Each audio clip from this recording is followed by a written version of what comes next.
Okay, categories. This is real important. Black, white,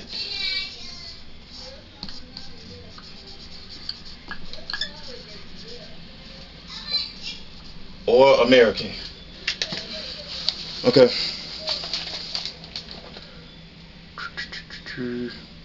Okay, so again, why are some things categorized as black or white while others are categorized as simply American? Well, because some things are more distinctively white or black than others. In other words, some things are easier to define as white or black while others aren't.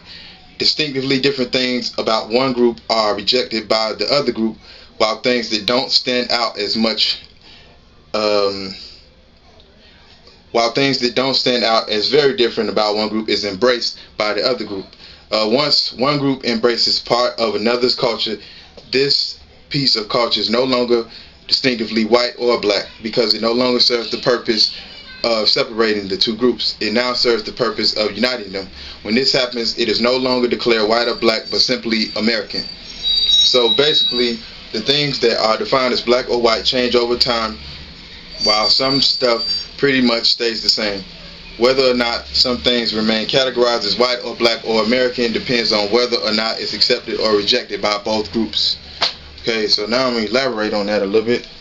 I think I'm finished with these notes. Yeah.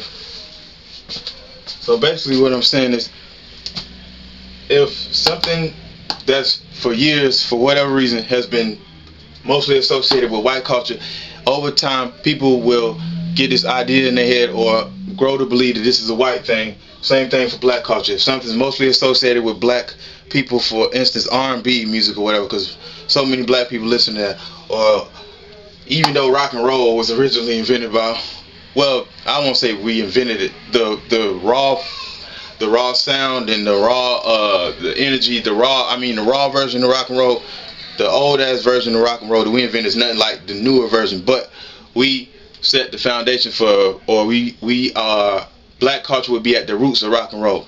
But anyways, over time, because whites embraced that more, it became associated with white culture, so now it's a white thing.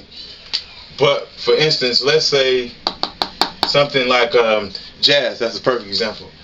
Jazz is now considered an American thing, even though black people invented that.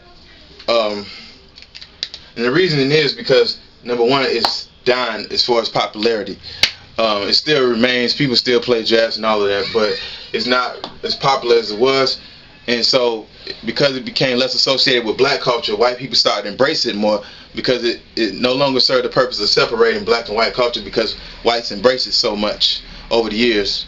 You know, they started, of course it started when they started coming up with their own jazz bands, and certain whites were even going to the point of doing crazy shit. Like this one dude, I don't remember his name, he declared himself the king of jazz, and this was a white dude, but we invented jazz. But over the years, yeah, more and more they embraced jazz, to the point where when you take into consideration the fact that they embraced it and we stopped really making a big deal about it or whatever, it stopped becoming associated with black so much, and it became embraced by both.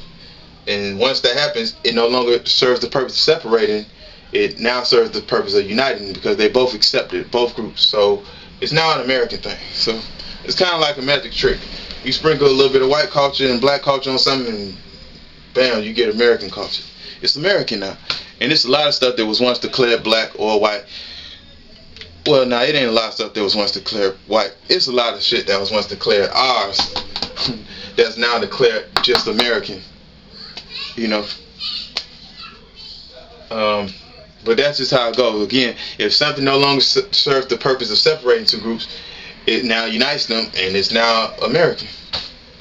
So that's how that goes as far as racial categories. That's why over the years, a lot of stuff that was defined as white or black is now just defined as American. And that's going to happen more and more and more as the years go on. If I have kids, by the time they grow up, what they define as white or black won't be the same. A lot of what I call white or black, that's a white thing, that's a black thing, that's what white folks do, that's what black folks do.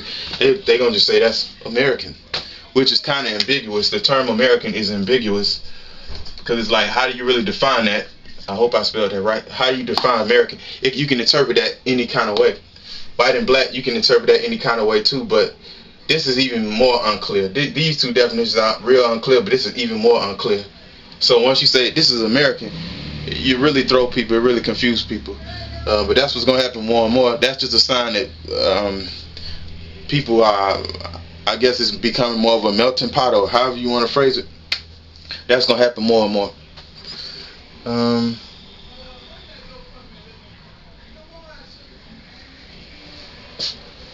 Okay, I've got one last point I wanted to hurry up and get out the way. Trying to think. I think I covered everything. Oh yeah, the Jim Crow era. Jim Crow era. For anybody that's never read about the Jim Crow era, you need to educate yourself on that. That'll give you a real good idea of why stuff in America is the way it is. But as far as acting black or white, a lot of the behavior associated with black culture and white culture, it was due to the Jim Crow era. And I'm talking fast because I'm trying to hurry up. People literally, whites literally in the Jim Crow era, which was from like the end of the 1800s after the Civil War all the way until, I don't know, like the 1930s or something. Maybe a little later, maybe it ended maybe a little earlier, I don't know. But it lasted a long ass time. It was the period, you know, when it was niggas only water fountains, whites only water fountains. You know, blacks couldn't go to these theaters, whites could only sit here, all that stuff. You know, it reached its climax during the Civil Rights Movement. During that time, the Jim Crow era was an era where whites literally established rules that dictated. It was literally legally established, meaning it was rules in the law that said blacks had to do certain stuff, and they completely dictated and just, I mean, that's fucked up thinking about it. You know, they completely dictated the way we act. So it's hard to say for sure what's black or what's white, because a lot of the way black people act and white people act is due to the shit, the sick shit. No need to sugarcoat it. The sick shit, sick rules the whites came up for codes of conduct. They literally had codes of conduct. Codes of conduct. I'm writing fast. They literally had codes of conduct, and that influenced us how we act over the years, and whites also. That's another reason it's so damn hard to define what's black or white. Nevertheless, though, because these codes of conduct were perpetuated for so long, they became associated with each group, each ethnic group. So regardless of whether the way blacks or whites act is natural, it still doesn't matter. I mean, you still can't act like it don't exist. You have to acknowledge that yes, there's certain things that people consider black, certain things that people consider white. Is that natural? No, it ain't natural at all. It's not. But it does exist, and you gotta acknowledge that. You can't just act like it don't exist. You can't be one of those people to say there's no such thing as acting black or white.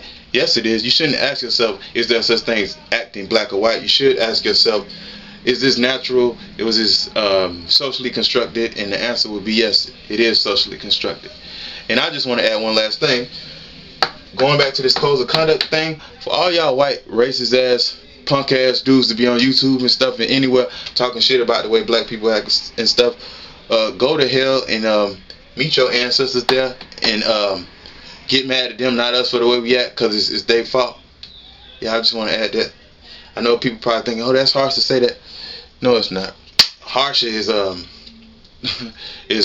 creating codes of conduct and for your ancestors and saying they can't sit a certain place, or you know, doing, I don't even want to go into details what they did, but that's harsh. So yeah, again, I'm gonna say that again for all the white people out there that's mad the way blacks act. Go to hell, meet your ancestors there, because that's where they should be for what they did to some of our ancestors, and get mad at them.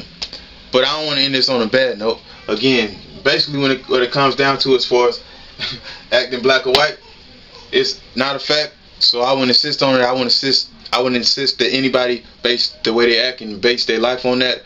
But I would just say it does exist, but it's not natural. So take it however you want to. Live your life and don't really worry about what people saying. It's just something to think about. And again, there's other videos coming where I'm going to break this down. And that's it.